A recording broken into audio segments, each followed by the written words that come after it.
Tim from YourSixTech. Today in this video, I'm going to show you how to factory reset your Xbox One. And there's two different options where we can keep some of the games, or we can completely erase everything. So if we're going to be selling our Xbox One, we definitely want to do this. So on the home screen, let's go up to the top and go to Settings. Then go on down to System, go to the right and go to Console Information.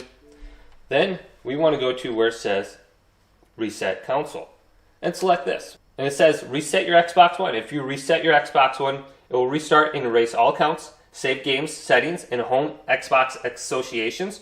You can choose whether to keep or erase your installed games and applications. So we have two options down here: reset and remove everything, and completely erase everything. And then we have reset and keep my games and apps. So if I did anything, I would probably go to reset and keep my games and apps if I'm having a problem with my Xbox One. But if you're going to be reselling, I would suggest just remove everything and you should be good to go. So hopefully this video did indeed help you out. Did leave it a big thumbs up and subscribe to my channel down below for more tech videos coming up next on YourSixTech.